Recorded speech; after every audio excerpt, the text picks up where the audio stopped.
Nama saya Kristi dengan NPM 1841147. Saya akan menjelaskan mengenai latar belakang didirikannya perusahaan Adventure dan Travel. Perusahaan Adventure dan Travel berdiri di kota Batam, dikarenakan tingkat pertumbuhan ekonomi dan jumlah wisatawan yang berkunjung ke Batam semakin meningkat dari tahun ke tahun. Kota Batam memiliki berbagai tempat wisata yang dapat dikunjungi, seperti Barelang, Camp Vietnam, Pulau Putri, Nongsa, dan pantai-pantai indah lainnya. Akan tetapi, pada tahun 2020, tingkat pertumbuhan ekonomi dan jumlah wisatawan yang berkunjung ke Batam semakin menurun, dikarenakan adanya COVID-19 dan juga adanya PSBB. Adventure dan Travel memiliki keunikan tersendiri, yang dimana tujuan didirikan Adventure dan Travel adalah untuk menarik pelanggan yang memiliki minat atau kemampuan serta keberanian dalam mengeksplor dan mengunjungi tempat-tempat wisata. Visi dari didirikannya Adventure dan Travel adalah untuk menjadi perusahaan terkemuka dan terdepan dalam bidang jasa pelayanan pariwisata dengan kualitas dan kreativitas yang terbaik untuk meningkatkan jumlah pelanggan. Misi dari didirikannya Adventure adalah menjadi perusahaan pariwisata yang berkualitas dengan layanan yang prima, menjadi perusahaan yang selalu menyanggupi permintaan dari pelanggan, dan memberikan solusi kepada pelanggan mengenai tour dan travel yang diingini. Yang ketiga adalah mengutamakan kepuasan pelanggan serta berkomitmen untuk selalu memberikan paket wisata yang seru dan menyenangkan para pelanggan. Tujuan dilakukan penelitian ini adalah untuk mengetahui serta menganalisis resiko-resiko yang akan terjadi dalam kegiatan adventure dan travel ini. Manfaat dari penelitian ini adalah untuk mengetahui kemungkinan resiko yang akan terjadi secara internal maupun eksternal dari perusahaan adventure dan travel, dan untuk mengetahui cara mitigasi dari resiko tersebut. Kemudian untuk risk breakdown structure-nya, di sini adventure ini ada bagian dari eksternal dan internal. Untuk eksternalnya ini, di sini ada ekonomi dan force major. Ekonomi di sini itu maksudnya untuk penurunan daya beli resikonya. Kemudian untuk force major resikonya itu seperti pandemi COVID-19 yang sedang ada di sini di Indonesia. Kemudian kecelakaan saat tur, lingkungan ataupun cuaca. Kemudian untuk bagian dari internal di sini adalah admin department. Admin department di sini resikonya itu kelalaian dalam penginputan pesanan para pelanggan. Untuk technical departmentnya, error dalam aplikasi atau website. Creative design-nya itu seperti brosur atau penampilan yang kurang menarik, kompetitor konsep yang serupa, dan tidak ada pelanggan. Untuk tour departmentnya, keraguan masyarakat dan penipuan identitas. Advertising and marketing department sini seperti tidak ada pelanggan resikonya, dan finance department ini dalam penombokan misalnya ada yang selisih ataupun pembatalan pesanan. Jadi saya akan jelasin tentang risk register. Yang pertama itu aplikasi error. Itu mitigasi plan-nya itu kita akan tingkatkan performa sistem kita dan melakukan upgrade secara berkala, jadi bisa meminimalisir error pada aplikasi. Itu ditanggung jawab oleh risk technical department. Terus ada kompetitor konsep serupa. Yang harus kita lakukan itu untuk memberikan pelatihan kepada tim kreatif kita agar tim kreatif itu lebih kreatif lagi dan bisa menghasilkan promosi yang lebih bagus daripada kompetitor. Itu ditanggung jawab oleh risk creative design ya. Terus yang ketiga, sepi karena COVID-19 itu yang harus kita lakukan itu mengeluarkan promo-promo menarik kayak promo liburan yang di dalam negeri aja, yang di dalam kota, cuma tetap ikutin protokol kesehatan yang diperlukan. Jadi kayak tetap pakai masker, pakai hand sanitizer, dan lain-lain. Itu oleh risk kreatif sama risk advertising, karena risk advertising itu akan promosiin. Terus yang keempat, kelalaian input itu mitigasi plan-nya kita itu harus ada double check. Jadi ada dua kontrol antara yang input sama, jadi sebelum di input itu akan diotorisasi lah oleh atasannya lagi. Jadi ada 2 kontrol, itu risk admin department, terus yang terakhir ada cuaca. Jadi agar plan kita nggak hancur karena cuaca yang kita nggak bisa prediksi setiap saat dan kayak bisa terjadi kapan aja, kita harus ada backup plan di setiap plan kita. Jadi semuanya yang melakukan aktivitas outdoor, kita ada backup plan. Jadi kalau misalnya emang acara yang nggak bisa dilanjutkan karena cuaca, jadi kita masih ada plan lain. Jadi pelanggan kita itu nggak kecewa. Itu oleh Risk Creative Design juga. Sebelumnya saya akan memperkenalkan diri terlebih dahulu, nama saya Verina, dan pada kesempatan kali ini saya akan menjelaskan mengenai risk event dan risk trigger dari perusahaan Adventures. Nah, jadinya risk event itu merupakan peristiwa ataupun kejadian yang terjadi di dalam perusahaan yang menghasilkan outcome ataupun risiko yang buruk. Nah, jadinya risiko ataupun peristiwa ini tidak terjadi semata-mata atau tiba-tiba saja, melainkan ada hal yang memicunya atau ada risk trigger-nya. Jadinya setelah kami amati, di dalam perusahaan Adventures ini memiliki 9 risk event. Nah, yang pertama risk event-nya adalah dengan probabilitas yang paling besar, yaitu 80%. Nah, yang pertama itu adalah keterbatasan dari kegiatan operasional perusahaan. Dikatakan hingga sampai dengan 80% karena seperti yang kita tahu sejak awal tahun 2020 itu ada yang namanya pandemi COVID-19. Dan pandemi COVID-19 ini menyebabkan orang-orang tidak bisa keluar dari rumah sebebasnya atau sesuka hati lagi. Nah, jadinya pemerintah juga melakukan dan memberikan kebijakan agar para masyarakatnya itu tidak melakukan perjalanan ke luar negeri ataupun keluar kota jika tidak ada hal yang penting. Oleh karena itu, jadinya hal ini membatasi kegiatan operasional perusahaan, di mana Adventures ini kan merupakan perusahaan tour and travel. Jadi utamanya itu adalah memberikan layanan traveling baik luar kota ataupun luar negeri bagi masyarakat. Tetapi di saat sekarang ini masyarakat itu tidak diperbolehkan untuk keluar negeri untuk travel ataupun berjalan-jalan. Nah, otomatis di sini pemicu dari risk event ini adalah pandemi COVID-19 dan juga kebijakan pemerintah, di mana mereka memberikan larangan-larangan sehingga masyarakat tidak bisa berpergian ke luar negeri. Dan apa impact atau akibatnya? Akibatnya adalah tentu saja pendapatan dari perusahaan itu berkurang, karena orang-orang tidak bisa melakukan travel, mereka tidak memilih layanan jasa tour and travel, sehingga pendapatan Adventures pun bisa menurun. Kemudian batalnya proyek-proyek tour yang telah disiapkan sebelumnya. Nah, kemudian apa respon plan-nya? Respon plan yang dapat dilakukan itu adalah dengan strategi mitigasi. Karena hal ini sudah terjadi dan tidak bisa dihindari lagi, maka yang perlu dilakukan Adventures adalah melakukan mitigasi.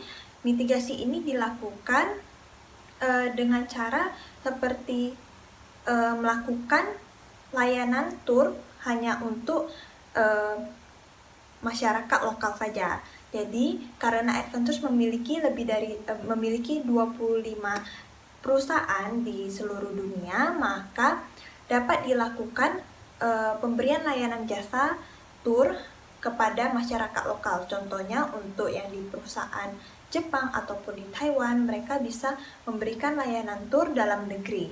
Sama halnya juga dengan yang ada di Batam, maka akan memberikan paket khusus atau layanan tour untuk di dalam negeri saja. Dengan demikian, jadinya pendapatan itu masih bisa didapatkan.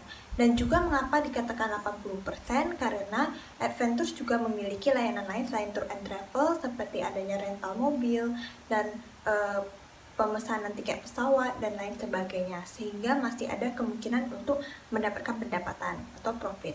Kemudian risk event yang kedua adalah pihak top manajemen itu tidak bisa melakukan survei langsung ataupun untuk mengevaluasi langsung perusahaan-perusahaan cabang yang ada di luar negeri, karena ini pemicunya atau triggernya itu juga adalah pandemi COVID-19.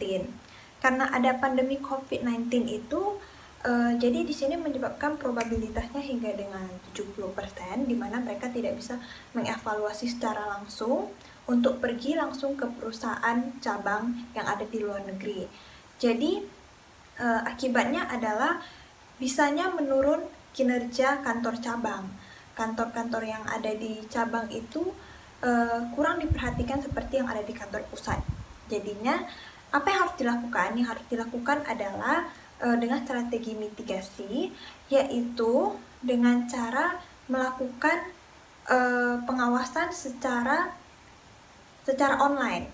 Jadi secara online itu maksudnya adalah dengan teknologi yang canggih sekarang ini, para pihak top manajemen dapat melakukan meeting, rapat, ataupun baik secara periode tertentu melalui video call, presentasi online untuk mengetahui kinerja dari perusahaan cabang dan juga mengirimkan laporan-laporan lainnya melalui email. Kemudian risk event yang ketiga itu adalah kemungkinan dari masyarakat yang ragu. Masyarakat menjadi ragu untuk melakukan pemesanan jasa tour and travel di Adventures karena pemicunya adalah juga wabah pandemi COVID-19. Karena wabah ini dapat menular kepada manusia yang lainnya, sehingga kemungkinan masyarakat itu menjadi takut dan ragu untuk melakukan kegiatan tour and travel. Nah, jadinya di sini probabilitasnya juga cukup tinggi. Kami asumsikan adalah 60% karena kebanyakan orang masih tidak berani untuk berpergian keluar sesuka hatinya. Karena mereka juga memikirkan mengenai dampak yang mungkin akan mereka dapatkan jika mereka berpergian keluar tanpa melakukan social distancing. Nah, jadinya di sini dampaknya itu apa? Dampaknya adalah perusahaan memiliki profit yang menurun, tidak adanya pendapatan. Nah, oleh karena itu yang perlu dilakukan strateginya adalah dengan mitigasi. Mitigasi dapat dilakukan dengan melakukan serangkaian promosi yang menarik bagi masyarakat dan juga calon konsumen. Dengan promosi tersebut, promosi ini dapat menjelaskan mengenai bahwa Adventures itu juga melakukan dan menjalankan protokol kesehatan. Jadi contohnya dengan membatasi jumlah anggota tur, kemudian berpergian ke tempat yang tidak terlalu ramai, dan juga dibuktikan dengan adanya protokol kesehatan seperti pengecekan suhu, rapid test, dan juga untuk memastikan seluruh anggota, baik anggota kru maupun anggota tur, untuk selalu mengenakan masker dan juga menyediakan hand sanitizer dan selalu mencuci tangan. Kemudian yang selanjutnya adalah risk event yang keempat. Risk event yang keempat ini adalah adanya pembatalan pemesanan secara sepihak yang dilakukan oleh pelanggan. Nah, di sini probabilitasnya adalah 50%. Karena sejauh ini di Adventures itu ada juga yang namanya pemesanan online melalui aplikasi dan website. Dan di dalam aplikasi dan website itu, di mana masyarakat ataupun pengguna bisa melakukan pemesanan tanpa menyediakan deposit terlebih dahulu. Jadi di sini penyebabnya itu adalah syarat dan ketentuan dari Adventures untuk syarat pembayarannya itu masih kurang tepat. Sehingga akibatnya itu adalah kesulitan untuk hal administrasi serta untuk mengubah kuota anggota tur. Jadi yang tadinya sudah dicatat ternyata nantinya akan terjadi pembatalan. Ada yang cancel lagi, yang sudah di booking tapi tiba-tiba di cancel. Itu akan menyulitkan para administrasi untuk menginput data ulang, dan juga ketika kuotanya sudah terpenuhi tiba-tiba ada yang cancel, sehingga itu mengubah kuota dari salah satu paket tour yang disediakan oleh Adventures. Jadi apa yang harus dilakukan yaitu adalah dengan cara menghindari, yaitu avoid. Nah, karena hal seperti ini lumayan lumayan kerap terjadi, maka Adventures itu bisa mengubah syarat dan ketentuan mereka dalam hal pembayaran. Nah, di mana konsumen itu wajib untuk menyerahkan deposit sebesar 50% atau memberikan uang muka terlebih dahulu, baru pesanan itu dapat diproses. Nah, dengan demikian, konsumen itu tidak bisa sesuka hati untuk melakukan pembatalan. Karena jika pembatalan terjadi, maka uang muka akan hangus. Kemudian, dengan cara memberikan diskon jika seandainya si konsumen ini melakukan pembayaran tepat waktu. Jadinya, adanya dorongan bagi konsumen untuk membayar langsung, untuk membayar full secara langsung. Kemudian risk event yang kelima itu adalah kemungkinan batalnya tur akibat force majeure. Force majeure ini bisa disebabkan oleh banyak hal. Force majeure itu bisa karena bencana alam dan juga bisa karena pandemi, kemudian seperti terorisme dan lain sebagainya. Jadinya kemungkinan di sini probabilitasnya itu adalah 20% yang kami asumsikan. Karena di sini biasanya keadaan-keadaan tersebut tidak terlalu signifikan membuat batalnya tur proyek di Adventures. Nah, keadaan memaksa yang menyebabkan gagalnya tur itu adalah trigger dari risk event ini. Kemudian apa akibatnya? Akibatnya kegiatan tur menjadi batal. Tentu saja yang harus dilakukan oleh perusahaan adalah dengan strategi avoid. Strategi avoid ini dapat dilakukan dengan cara melakukan riset dan juga forecasting atau melakukan ramalan terlebih dahulu mengenai lingkungan dari lokasi tur.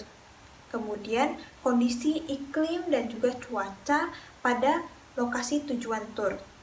Dan juga menyediakan backup plan. Jadi karena hal-hal tersebut biasanya tidak bisa dihindari, tetapi dapat dikurangi dengan cara melakukan riset terlebih dahulu. Apakah lingkungan lokasi tur itu aman? Kemudian pada tanggal seperti itu ramalan cuacanya apa? Itu harus dilakukan terlebih dahulu agar nextnya tur itu lebih minim untuk batal. Kemudian juga dengan menyediakan backup plan. Jika seandainya terjadi hujan pada hari tersebut, apa yang harus dilakukan, kegiatan apa yang harus digantikan. Kemudian yang selanjutnya ada risk event yang keenam. Risk event yang keenam ini adalah timbulnya kecelakaan ataupun tindakan kriminal yang dialami oleh anggota tur maupun anggota kru pekerja di Adventures. Nah, di sini kemungkinannya adalah 10%. Kenapa dikatakan risk event ini juga berisiko? Nah, dan penyebabnya itu karena bisa jadi bencana alam, perampokan, terorisme. Jadi ini juga penyebabnya itu adalah force majeure ya. Dan di sini akibatnya adalah bisa menyebabkan kecelakaan bagi anggota kru maupun anggota tur yang membahayakan yang dapat membahayakan mereka. Jadinya di sini yang perlu dilakukan adalah dengan avoid dan mitigate, seperti yang di risk event yang kelima sebelumnya, yaitu dengan cara melakukan riset terlebih dahulu terhadap lokasi tujuan tur dan juga dengan cara menyiapkan asuransi bagi seluruh anggota tur. Jadinya setiap anggota tur yang mau mengikuti tur di Adventures itu wajib untuk mendaftarkan diri pada asuransi. Kemudian sama juga halnya dengan para anggota kru. Kemudian yang selanjutnya adalah risk event yang ketujuh. Risk event yang ketujuh itu adalah kemungkinan dari aplikasi dan situs web dari Adventures itu error. Nah, ketika aplikasi error ataupun situs web error, otomatis pengguna tidak dapat mengakses aplikasi tersebut. Akibatnya nantinya ada kegagalan transaksi maupun kesalahan penginputan data. Nah, triggernya ini adalah mungkin bisa muncul dari masalah teknikal. masalah teknikal perusahaan yang menyebabkan mungkin websitenya jadi ngebug ataupun error.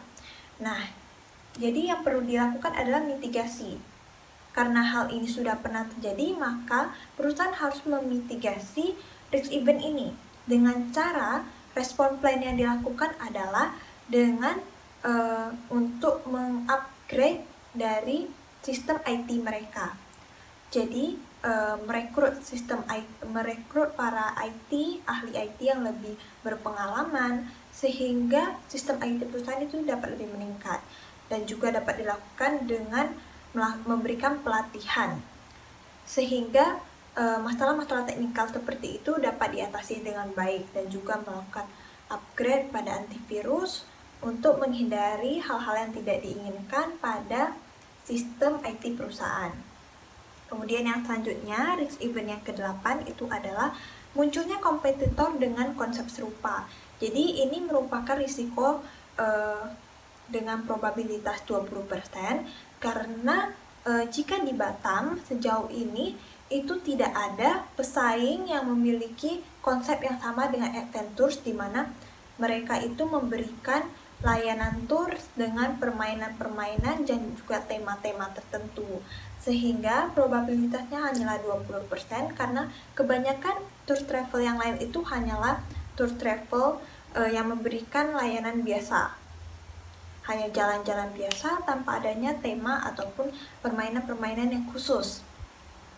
Kemudian selanjutnya, apa penyebabnya? Penyebabnya dari risk event ini adalah adanya perusahaan baru ataupun pesaing yang mulai ikut-ikutan dengan konsep dari Adventures, karena mereka ingin meningkatkan profit mereka.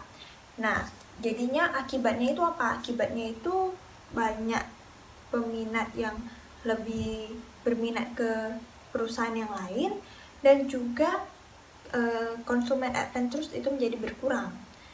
Yang perlu dilakukan adalah dengan strategi mitigasi. Strategi mitigasi ini dapat dilakukan dengan mengajak para tim kreatif desain di perusahaan itu untuk lebih berinovasi dalam ide-ide mereka untuk menciptakan tema-tema tour yang lebih menarik, dan juga tersedia dengan permainan-permainan yang lebih asik sehingga konsumen lebih tertarik. Kemudian melakukan upgrade pada teknologi perusahaan, sistem dan juga sistem perusahaan untuk menciptakan pengalaman yang lebih menarik lagi bagi pelanggan. Kemudian yang selanjutnya adalah fraud ataupun penipuan.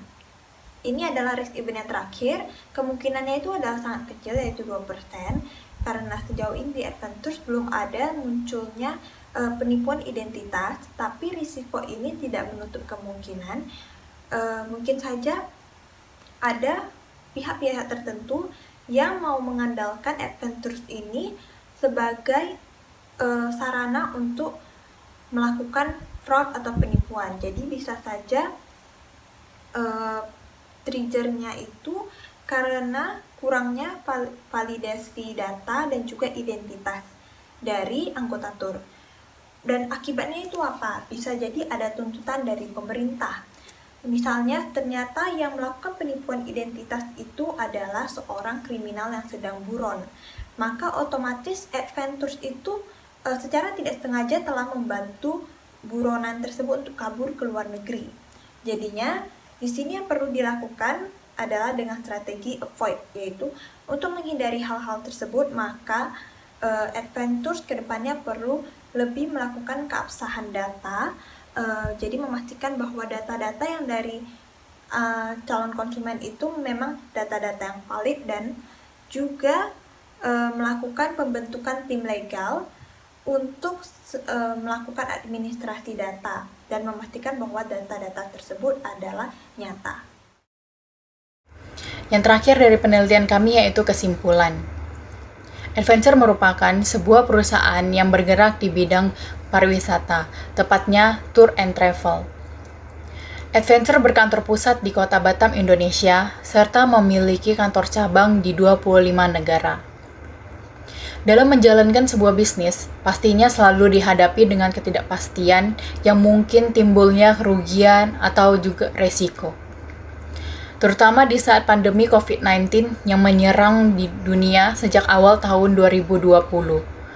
Perusahaan pariwisata memiliki dampak yang besar dan risiko yang besar. Berdasarkan penelitian yang penulis lakukan, terdapat 2 macam resiko yang terdapat di adventure, yakni berupa resiko internal dan juga resiko eksternal. Resiko internal tersebut termasuk resiko terhambatnya kegiatan operasional perusahaan, kurangnya manajemen, kurangnya inovasi perusahaan, masalah administrasi, dan pemasaran, dan juga masalah IT atau website pada adventure. Sedangkan resiko eksternal yang timbul yaitu masalah ekonomi yang dihadapi serta force majeure. Dari resiko internal dan eksternal tersebut, penulis meneliti penyebab dan dampak resiko-resiko tersebut. Kemudian, melakukan asumsi terhadap kemungkinan total kerugian yang dialami dan juga resiko yang diakibatkan oleh COVID-19 ini, serta melakukan perhitungan IMV. Dari asumsi tersebut, dapat diketahui bahwa adventure bisa mengalami kerugian sebesar 390 juta rupiah. Dengan demikian, penulis juga memberikan kejelasan mengenai strategi yang dapat dilakukan oleh perusahaan dalam menghadapi resiko tersebut.